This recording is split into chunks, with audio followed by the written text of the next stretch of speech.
one thing that will help you be successful moving forward, especially when things are moving so fast, right? Whether it's in your business or in your personal life, is to be anchored in specific things.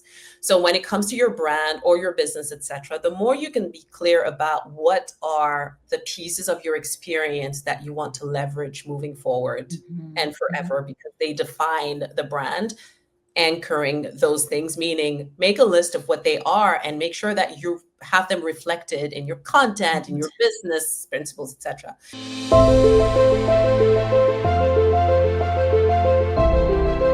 All right, well, welcome back to another episode of the Charyse Williams Show. Oh my gosh, I'm so excited, you guys. This episode is going to be pure fire. Today, we're talking to none other than Khairy Varre.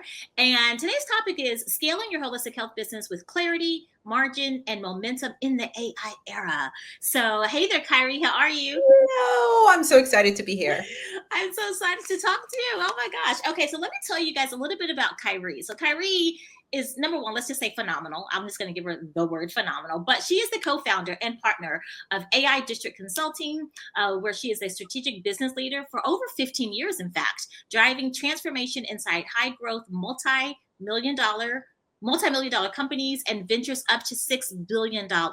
Her genius, and let me just say, I should say, she's just a genius, but her genius, it lies in designing intelligent, high growth models that reduce chaos and unlock real leadership at every stage of scale. So welcome, Kyrie. Thank you, Charyse. Thank you. I can't wait to dive into all of this. Oh, you're going to have to shut me up sometimes. Okay, well, I'm excited about this. Well, first of all, I just have to say, so I always like to mention, I met Kyrie, I don't know, probably, I'm going to say 2020-ish, around COVID time. And I was so taken aback by, it really is, it's your genius. The way your brain works, I am just always astounded. Whenever I either have have an opportunity to sit in on a training or anything, it's my mind is always blown. I'll just put it like simply, because you have such a special way of just simplifying things and making it so easy, but yet on such a large scale. So I love that about you. I love it. I love it. I love it. You're welcome. And I'm absolutely enthralled with your expertise in martial arts. You're a black belt. Is that right? Yeah. So, and in my school, it's actually so very traditional that we don't have all of those levels. It's like seventh generation from the Shaolin Temple, and we only have 3 belts, 2 of which are seen. So it's either black belt for up until what people would consider the black belt in other schools. We call it the red belt.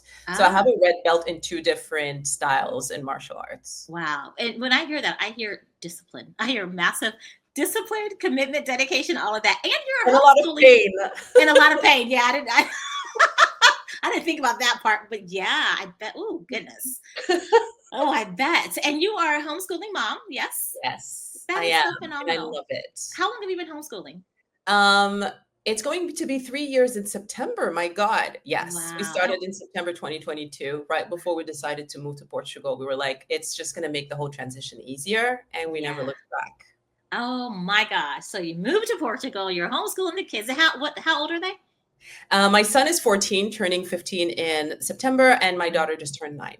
Oh my goodness. Wow. You definitely have your plate full, but you know what? That's what we do. As powerful women, we have full plates and we get shit done. Pretty much. That's what we do. And I don't know how we do it, but we do it and all of our fabulousness. So so let's hop into, so tell us a little bit more about what you do and how you do it. Yeah, let's start there. Yes. So what I do, it's funny, it's always pretty much been the same thing since 2009, pretty much when I finished my master's degree. I've been a consultant pretty much since then. My love for small businesses, I do not know where it comes from. Maybe it's because my mom was a business owner. I don't know, but I just love the impact that I can have on a small business, which is why I was never attracted to big, large corporations. However, I liked having them as clients. So I've been since 2009 a business strategist for all types of organizations. Initially, my clients, I was leading teams of researchers and business consultants in really large projects for big corporations and big organizations. So I did that until 2018. Then I was tired of being in the boardroom. I was tired of just having, having impact, yes, but I just could see what that type of work could do for smaller businesses. Mm-hmm. So I pivoted and started working with, businesses who were just starting, or businesses who were at $100,000, $200,000, wanted to scale to $1 million. And I focused on that and the online space pretty much since 2019. And it's been phenomenal. I've seen people go from zero to multi-six figures in a year to multi-million in a couple of years, right? Some of them I'm still working with like years and years after. So it's been phenomenal. And the consulting has been there, but the how I was helping business owners has shifted as times have shifted. Mm-hmm. And the biggest shift right now, which is what I'm in, which is why I co-founded AI District Consulting, is that over the past couple of years, as soon as ChatGPT came about, basically, I was like, oh my God, the world is about to change dramatically. Oh gosh, yes. And people are not ready. And I can tell you about this conversation I had with a scientist back in 2014, which made me realize that it was time for me to pivot now, because what he told me was going to happen is happening. Mm-hmm. So if you want, we can go there. For sure. But basically what I started seeing, especially last year, was a lot of people starting to get to face walls in their businesses, and they were trying to solve them with the same solutions they always had. Mm-hmm. And what I could see with my very strategic brain was that the problems that they were facing were not due to the same old environment that they were in. They were facing these problems because the world was completely shifting around them. People's needs are shifting because of AI. AI is bringing competition that most people had never even thought about, and faster than before. Mm-hmm. And it's changing the way that we work, the way that we think, the way that we consume, right? So when you put all of that together, and it's moving so fast, and we came out of a pandemic. Yeah. And we came out of a pandemic where everyone is like here overwhelmed. Right. It's a lot, right? So that's when I knew that I had to shift the way that I was supporting people. And right now it's still business consulting, helping businesses grow, scale, but leveraging AI and figuring out how to implement it, how to think in a world of AI, which is completely different, how to communicate with AI, which is completely different, right? So it's all of those things. And on the personal side, I'm also homeschooling my kids to be ready for a world where AI is going to be everywhere, right? So that is the other side of this that I'm really looking at, is like the next generation, and just helping people cope with all of these changes. That's like my other personal side project. No, I love that. And when I think about AI, I look at it as like for us, and I think we're kind of in the same age bracket or whatever, the internet was our thing. Right. The introduction of the internet. And we've seen how it went from I was going to make the weird noise that AOL used to make when it was connecting, how it went from that to like now, I mean, it's on our phone, and so there was so much, and it happened over a course of 20, 30 years or whatnot for this for the current generation or the younger generation, but even it affects all of us. It affects AI us as well. Is the thing. It's the game changer. It's the thing that I think that will catapult everything, every industry, every facet of every piece of life and business. I think AI is affected. And it's interesting now that I don't even Google anymore. Like I literally go straight to ChatGPT. But so, and I was going to mention also one thing, because you mentioned, Kyrie, about communicating differently. Like AI is kind of forcing us to communicate differently. And one thing that I have found, and I'd love to hear your thoughts on this, is that it has forced me to become more clear in my communication, more precise in my communication, right? And not a whole lot of fluff, because AI can't do all that. Like give it what it needs, and it helps you learn yourself. Because what I've noticed is, as I'm trying to change, as I was initially training, my ChatGPT, I was like, how do I describe me, my vibe? Like, I just can't say I'm vibey. I mean, I guess you could say that, but like very, I always type in there like disruptor energy, authority positioning, that type of thing. Because that is, and I'm always like, no pick me energy, because I'm like, that ain't me, right? And so anyway, so I'm very curious to hear, your thoughts on how it's forced you. Yeah, go ahead. Yeah, a couple of things that you mentioned. So one is like the similarity and also difference between now and when we experienced the internet by in the 90s, right? Mm-hmm. The difference was that with the internet already existed, but what was missing was a common way to utilize it. Like, so people coming together and agreeing that, okay, this is how everyone is going to communicate with the web. Mm-hmm. That's what the internet was, which was great because it changed how we communicated, total game changer. It changed everything. Yeah. The difference now with AI, which is why it's so exciting and so scary at the same time, is nobody knows. Yeah, good point. Nobody knows. Like, even all of these businesses making multi-billion dollars and investing in and researching, no one knows where the peak of intelligence of this whole thing is. Right. And what we're discovering, it's just fascinating. Initially, we were training it. Now it's learning from itself. So everything is shifting, and it's doubling. It's doubling in power every 90 days. Oh my gosh. Which is why it's so important for people to stay connected and to at least understand. I don't think anybody needs to become an expert at all things AI, but we need to understand where it's going and at least stay, abreast. And one of the key things is learning how to communicate with it. It's just so funny. Right before coming on this podcast, I did a post on the importance of learning prompt engineering. Mm-hmm.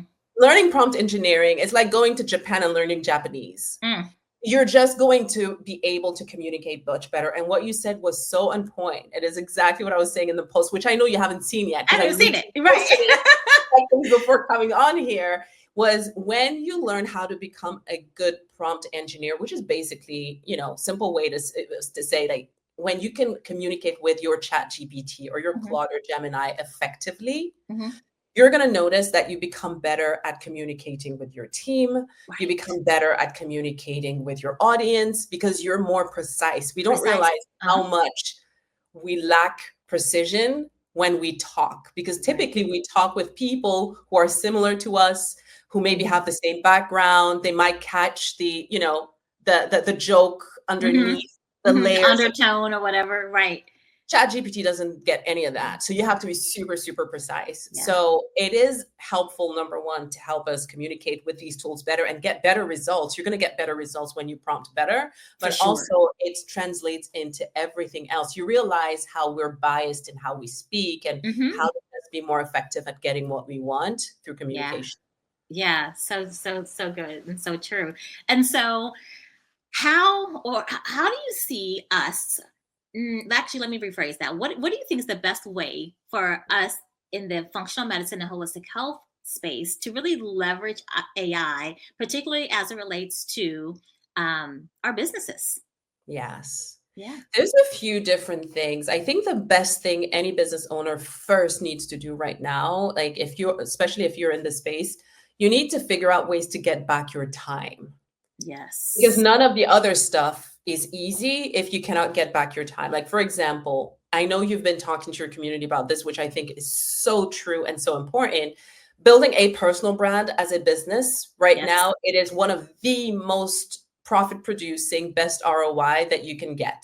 Right. But you need time to do that. Most people are like, I don't have time. And I'm, always in the weeds. So the first thing is getting time back. So what I would suggest everyone to do is to look at where your time is going. Where are you a bottleneck right now? Yeah. What is draining you? It's not your zone of genius. You need to find ways to get rid of all of those things. Yeah. And chances are either you actually don't need to be doing them anymore because of where your business needs to go moving forward, or there's an AI tool or some type of an AI or automation workflow that can be implemented, which is actually not that complicated. And that can give you hours back. I was able to claim back 50 hours of my week every single week. Huge. Did you say 50? 50. Yeah, huge. That's a whole work week. That's a whole work week because I work a lot and I study a lot as well. That's just, I'm a learner. I feel alive when I'm learning stuff. And I was able to claim back 50 hours of my week to be able to do things simply by utilizing tools and training my AI, etc. So the first thing, get time back for you and your team if you have a team that works with you.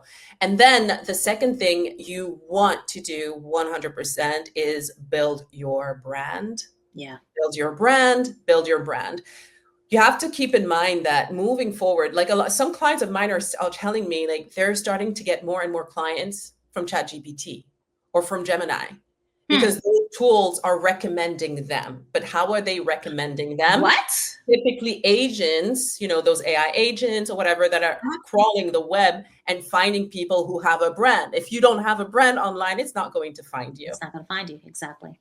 Right. And if you are not on different platforms, it's not going to find you. So build a brand as fast as you can, the best that you can, so that not only can the tools find you, but also people can also override ChatGPT. There are certain things where I would not go in ChatGPT or Gemini or anything to find the answer. I would go with the people I know. Yes. I would go with the people who are recent in my mind because I see them on social media, etc. I would just directly go to them, right? And that's one way to override relying on social, but both require building a brand. So for your clients, get your time back. Anything that is not necessary, you need to let go of. Anything that can be automated or AI-ified, as I like to call it, to do that because everyone else is moving faster and faster and faster, and we don't want to lag behind. And then build your brand. Yeah, I love that. And also what I'm hearing you say is in reclaiming your time and building your brand, leveraging AI, the visibility piece, being online so that you can be found. Like you said, you're going to go with someone that you actually know. But if you don't have an online presence, then it's a non-starter, right? And in regards to getting your time back, one thing that I heavily rely on, and it's taken, I haven't added up how much time I've gotten back, but it's substantial. Yeah, with just creating content. Oh my gosh. Yes. Oh my gosh. Now I can go done. Okay, what picture am I going to use? Yes. Yes. And so and again, that just speaks to having that visibility. Because if no one knows that you exist and what you do, they can't pay you. Exactly. And for me, although I have been building a brand somewhat, but I was cruising while building my brand over the past few years, right? People knew me because people knew me. I would get referrals. But this year, I really doubled down. I was telling you, like next week, I'm starting this camp for 4 weeks, intensive daily classes, just to become better at building my personal brand, because I know it is like the best investment I can make in myself and my business this year. Right. So whatever that needs to look like for you in terms of building brand visibility, do it. Do it. Yeah. I love it. And so let's talk a little bit about, because it really ties in well with our conversation, the importance of authenticity as it relates to your visibility, but then also as it relates to your communication with AI, right? Because it all goes hand in hand. Yes. Oh my God. I was wondering if we should go in here or not. Okay.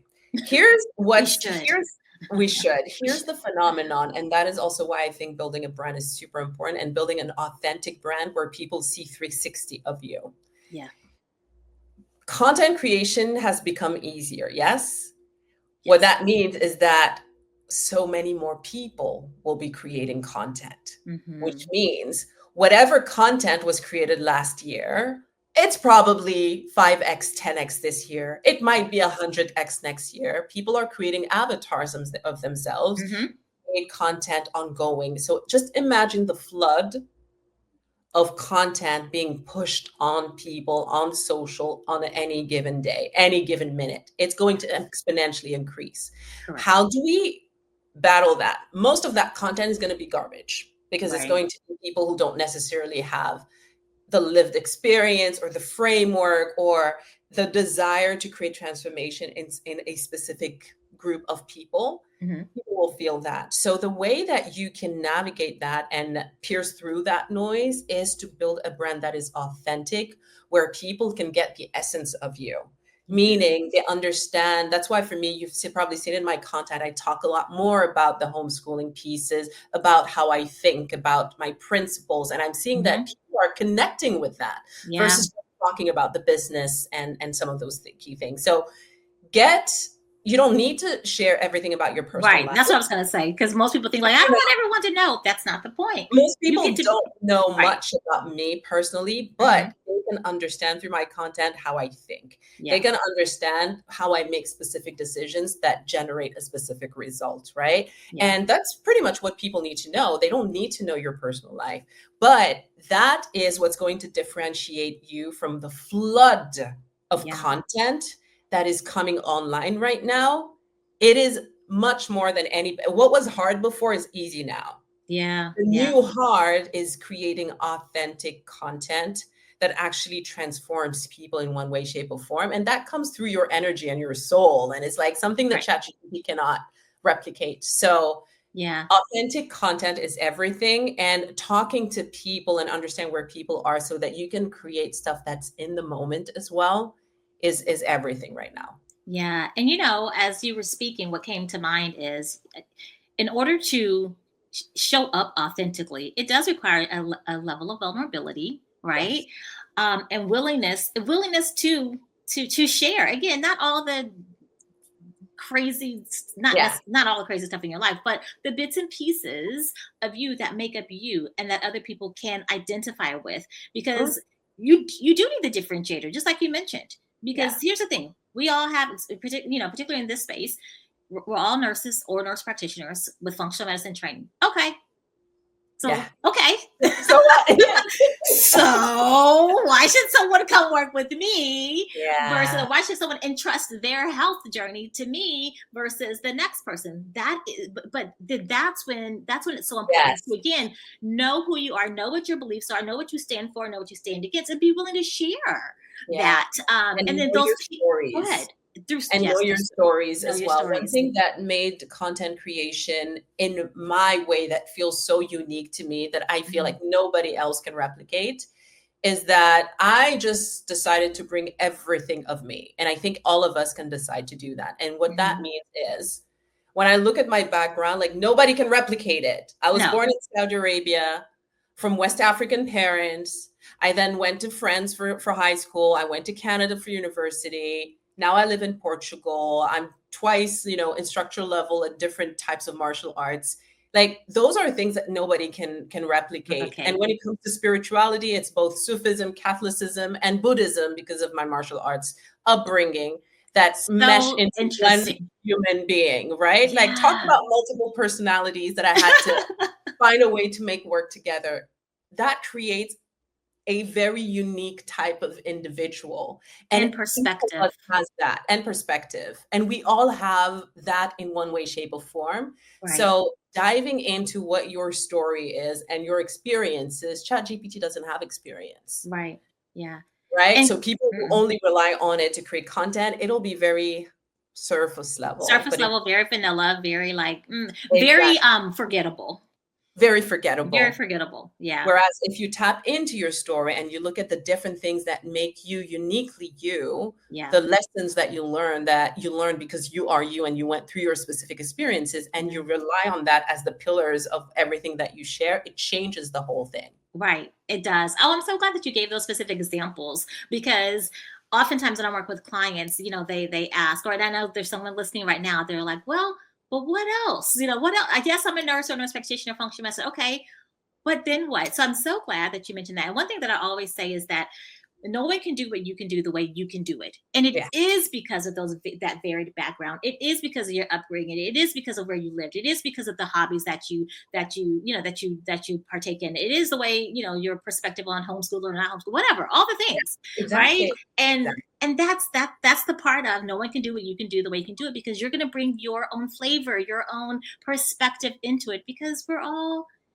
individual. We're all individually and we're all individually made, right? And we all have a varied background, which that's our superpower. I always say that is our superpower. And it's what people are looking for right now when it comes to content. Connection. Connect with content that they can connect with, either because of similar background or a story that they're living. But precision in that experience is what's creating, you know, the emotional connection with your brand. Yep. And you hit the nail on the head, emotional connection. And I think that's one thing that really shifted when we came out of the COVID era, if you will, right? Because we were all so disconnected. And so now more than ever, people are craving that connection to real people. And then going back to the authenticity, like who is this person? and do I want to journey with this person? Which, Yeah. and particularly as it relates to your health. I mean, gosh, like what's more, um, I was gonna say vulnerable and personal than your health and your health journey. So Absolutely. And if yeah, I can just give a piece of content to summarize this piece, sure. as people are, looking for like the one lesson, the way, so number one, get back your time and then look at how you're going to build your content and build your brand. One thing that will help you be successful moving forward, especially when things are moving so fast, Mm-hmm. right? Whether it's in your business or in your personal life, is to be anchored in specific things.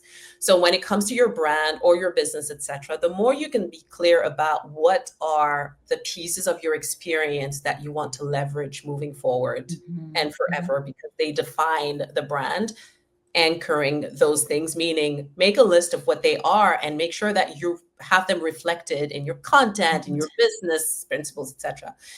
That's The a great key. things, Mm-hmm. yeah, that's super key. So anchoring yourself means those values, it means those experiences, and it means those principles. I have a set of principles that I anchor myself in, and I've Mm-hmm. done that since I was a kid. No matter what the circumstances, it is what helped me navigate being in different countries, speaking different languages, navigating different spiritual paths and all of that stuff. Like I had to find ways to feel grounded. Mm-hmm. And it was with specific principles that were actually the same across the board.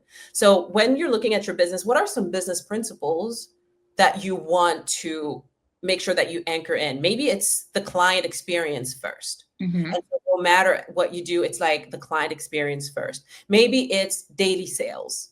We do not close the business day before we've done X, Y, and Z for sales. Like, Yeah. what are some of those principles that for you are true and need to be, that we need to abide by so that the business is successful? The more you can do that, no matter what happens with AI and how fast the world is changing, you'll have something that doesn't change, because some of the typically principles don't change. Yeah.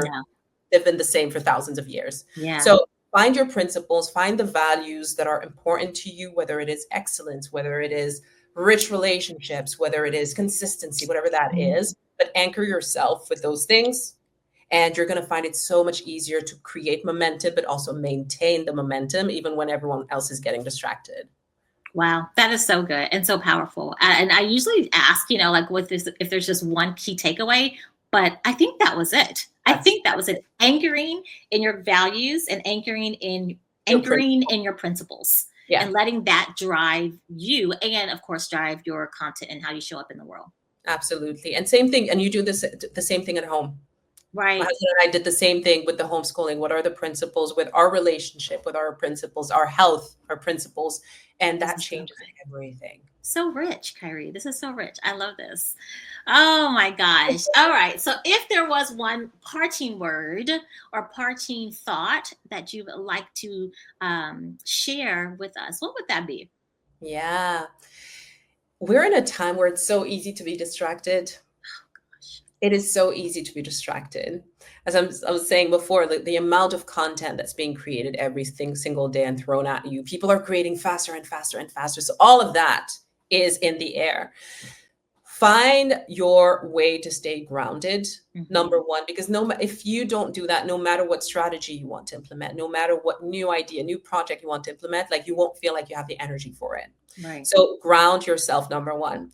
Number two, don't sleep on AI and what's going on with that in that space, because there might be a lot of small problems or big problems in your business right now that could already have been fixed. Mm-hmm. So not looking into it is deciding that you like the problem better than you like the solution. Right. If you don't know me, I have a very direct way of speaking. So, I but love it. it's with love. So being more in love with the solution than with the problem, which means look into AI, go beyond just, utilizing ChatGPT. There's so much that can be done, that can reclaim your time, that can help you impact people better, that can help you move faster and make more money. So that is what the other piece of advice that I would give you is find a way to learn a little bit of something around AI every single day. Yeah. And where do you, I'm giggling anyway, let me just ask the question. Where do you recommend people start with that? How do they, if they're like, okay, I've been resistant to this whole AI thing, but I now understand it is a non-negotiable, it's not going away, and it's actually to my benefit to lean in instead of, instead of resisting. Where do you recommend they start? Yes, there's so many different ways, and it really depends on what they need. But what I would say is like reach out. Yeah. People always reaching out to me. Oh, Kyrie, what do you suggest for this, for doing this or whatever? Like, so definitely reach out to me. You can also ask whether it's ChatGPT or Gemini, whatever you're using, to help you craft a quick course curriculum with videos that are out there on the internet to give you a basic understanding of what AI can do for you. Oh, You that's can so great. ask it. Yeah, you can also ask it, I'm trying to solve X, Y, and Z problem in my business right now. I don't know how to do A, B, C, D. What would you suggest? And it will literally start giving you stuff, and just take some time and learn. For me, I have like a couple, 2 to 3 hours every day that's just dedicated to learning. Yeah, that's Because awesome. things shift. But again, it's my field. You probably won't have to do that, but at least, a half hour to an hour just perusing. Yeah. And figuring out how to, or get somebody to help you, to support you. Right. I love that. And so two things. One thing that came up for me as you were speaking is, although AI is phenomenal, like we know that, right? And we know that, we don't know the upper limits of AI, but we know that it can definitely help with a lot of things. We know that we can ask it very specific things, right? And get solutions. But there's nothing that replaces a human. And direct feedback, and from lived experience, from working. So for instance, someone like you that have worked with multi-million-dollar companies, right? And even up into the billions, ChatGPT ain't got that resume. ChatGPT, even nuances. Yeah, the nuances. And even, for me, working directly with and understanding, the struggles and mindset, even as a nurse and help navigating healthcare, and that it can't do that piece of it. So I just want to put that out there, you guys. We all, and I know, Kyrie, you're a huge proponent of support and having a coach, right? And I always have at least 3. Listen, at least 3. Wait, there have been times up to 4, up to 5. I counted one time. I'm like, oh my gosh, Charyse, we got 5 coaches, but in different areas. That's why I've been able to grow so rapidly, right? Because I don't know all the things. It's none of us do. Yeah, me too. And AI cannot replace those things. Like I have a coach for my physical training. I have a coach like for brand building. Yes, I could get a curriculum, and I did via chat and other things, but it's just to give me the foundations. Like when I want to go into implementation, like seriously, I don't want to spend a lot of time in trial and error. I'd rather pay somebody to come and help me implement, give me direct feedback. And I just see better results that way. Right. And it's the same thing, when I think about it, it's the same thing in the healthcare space. We've have clients or even patients that have like, oh yeah, well, I went to WebMD and it said I have XYZ. And it's like, okay, wait a minute. But it's not looking at everything in its totality. You need a human being, right? You don't want people trying to fix their health based on, the internet. We've all experienced that. You're like, no, let me help you out. I got you, right? Because there's more to it than that, and that's absolutely. So, oh my gosh. So you mentioned the second thing that I said. I mentioned there were 2 things that came up. You mentioned they can just reach out. So, what's the best way to connect with you, Kyrie? Yes. So either Khairy Varre on all social. I'm still the only human that God has named that way, it looks like. So Khairy Varre on Instagram, Facebook, or LinkedIn. And otherwise, my podcast is definitely the best way to stay in touch, because I have an episode every single week. I talk a lot about these elements, the mindset around it, the business strategy around it. The Mastery Matrix podcast is where you can find me. Mastery Matrix podcast. I love the name of it. And I'll definitely make sure that the team puts it below in the show notes, so that way everyone can just access you easily by the click of a button. So we've had a very incredible conversation. I want to ask you, are you ready for like our rapid fire? Yes. Okay. All right. So let's go with the super easy one first. Yeah. If you remember, who was your childhood celebrity crush? Oh, it was Jackie Chan. I know. Jackie Chan. When I was young, oh my God, Jackie Chan was it. He's the reason I started martial arts at the age of 7. I was just in love with this guy when I was a kid. I just loved it. Jackie, I was not expecting that, I Kyrie. know, I know, nobody Jackie does. Chan. All right, And that's Jackie. way before he was known. It was all Chinese movies in Chinese, no subtitles, but. And was it because of his acting skills, or was it specifically because of his martial? Well, I guess it's probably more his martial arts skills, or what was it? What was the attraction? Well, number one, we didn't have a lot of choice back in the 80s. We didn't have cable, so the movies I could watch were the movies that my dad would bring videotapes of, and I guess it was easy to find Jackie Chan. So that's number one. And then number two, I don't know, the martial arts. There's something in my body that just comes alive when I am near martial arts, and it's been the same since I was a kid.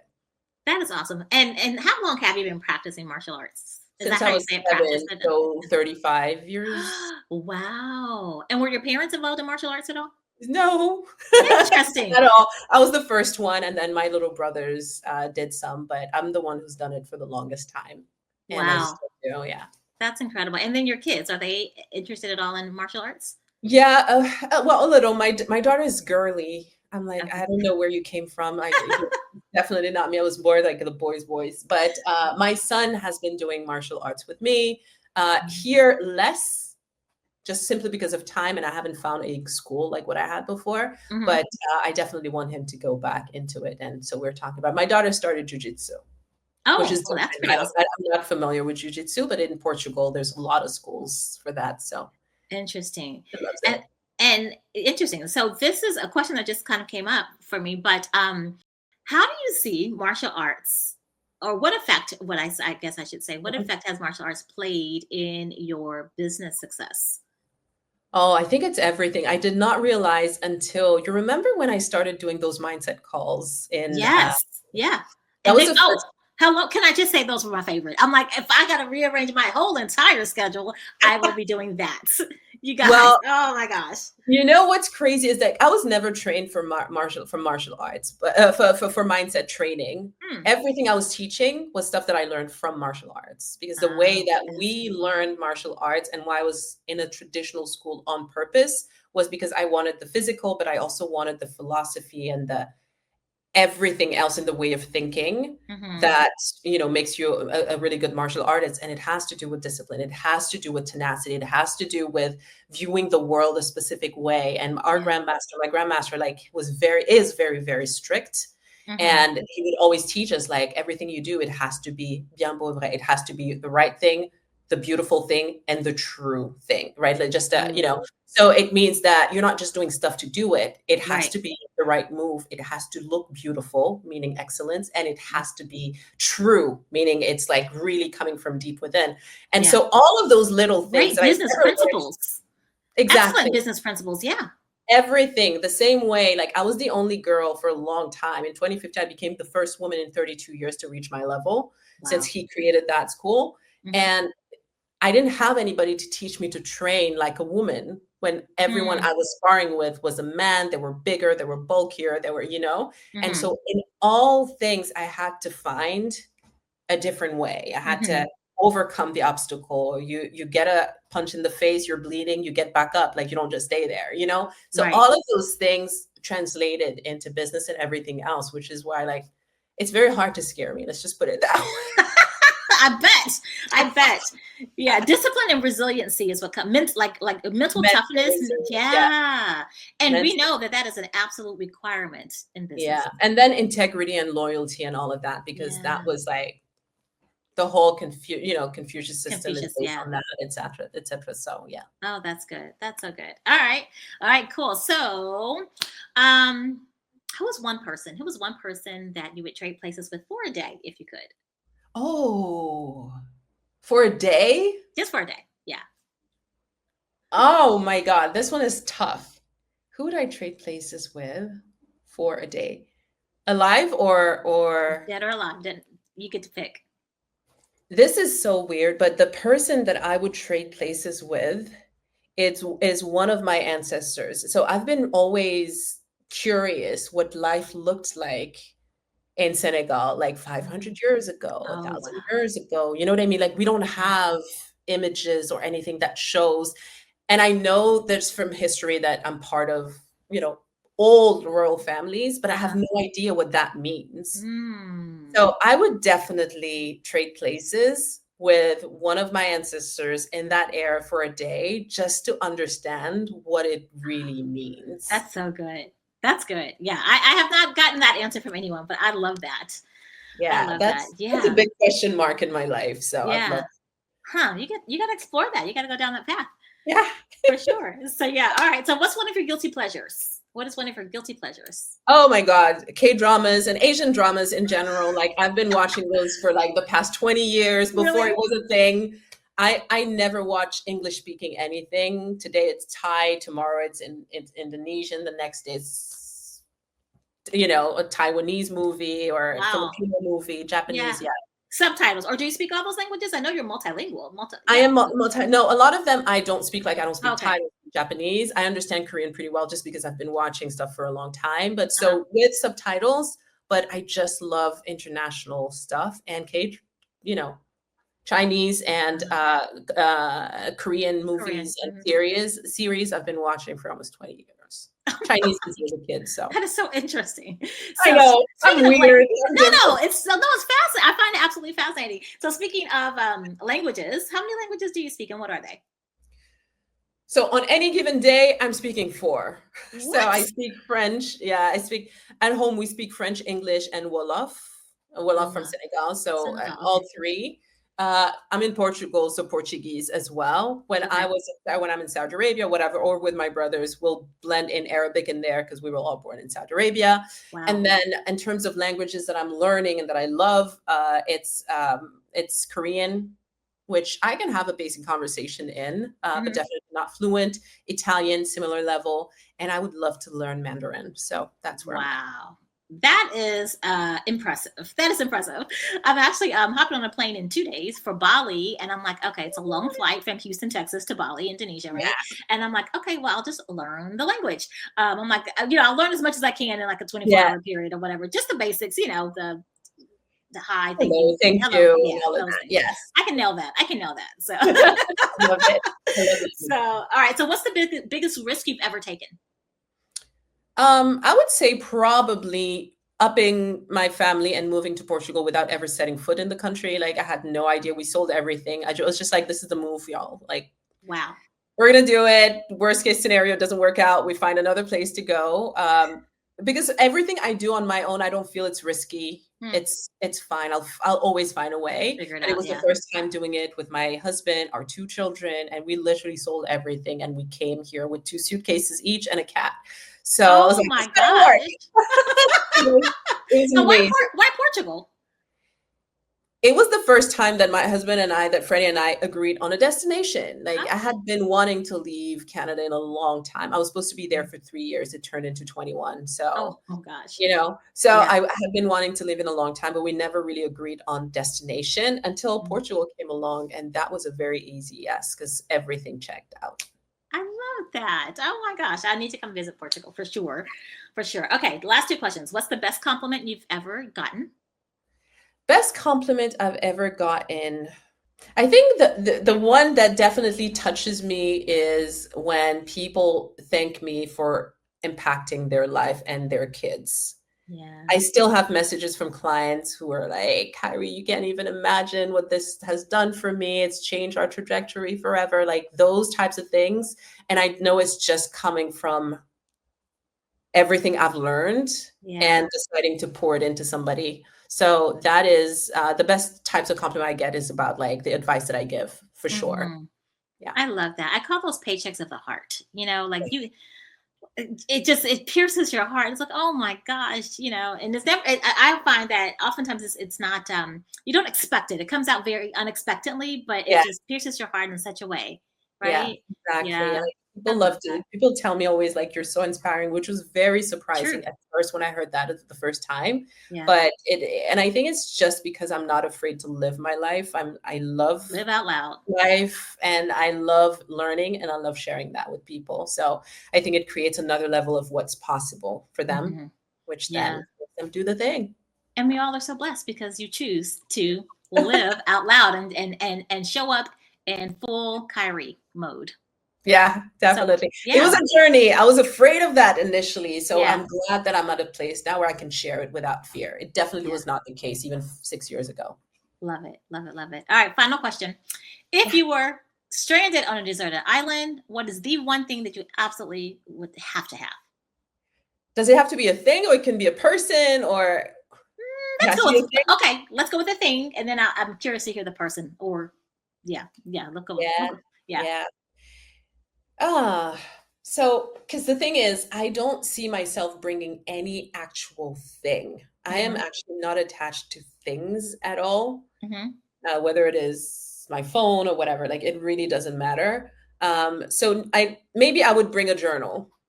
Okay. That's like my favorite way to flush whatever's happening in here. It's just like writing it out, putting the intention out there. It's like, it's my best flush. So I'd probably bring a pen with a journal. Yeah. And then if I had to bring that's a tough one. Yeah, if I had to bring a person, I'd probably bring my husband, just to annoy the heck out of him for the rest of our eternity together. Like, might as well. Yeah. I mean, hey, if I gotta bug somebody, might as well be him, right? Yeah. Exactly. I love it. And so I love you mentioned journal, because I rarely walk out of the house. You normally walk out of the house, you're like, okay, keys, phone. It's for me, yes, it's keys, phone, glasses. It's a notebook, because I just never know. I don't care if I'm just going to the grocery store, if I think I'm just gonna whatever. I'm like, let me bring my little notebook, because I'm like you too, journal. And you can take notes in your phone and all that, but it's not the same. It's not the same. It is not. It's not the same. I was doing it before, but then I ended up coming back to what I've seen all of my, whether it's martial arts grandmaster or Sufi grandmaster, or the elders in my family, they were always writing. Yeah. They were always writing, and there's something special about putting it on paper. It is. It definitely is. Yeah. So other than a journal, for me, it'd be like lip gloss. I don't like my lips to be dry. I gotta have lip gloss. And/or music, but it would definitely be my husband too. If I was going to pick one person, all right, let's do this, man. I mean, like, he can do the comedy, he can do the music, he can do the musician. Oh, that's right. He's a musician. Yeah, I'm like, he can do a whole bunch of stuff. So, and he can do the cooking. So that's perfect. I would take him. That's very much like my husband. My husband would do the cooking as well.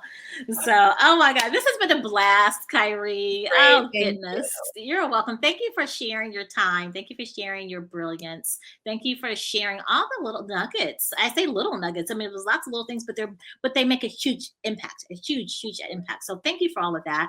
You guys definitely reach out to Khaïry. Like I said, we'll link everything down below in the show notes. And again, my dear, I appreciate you so very much. You're very welcome.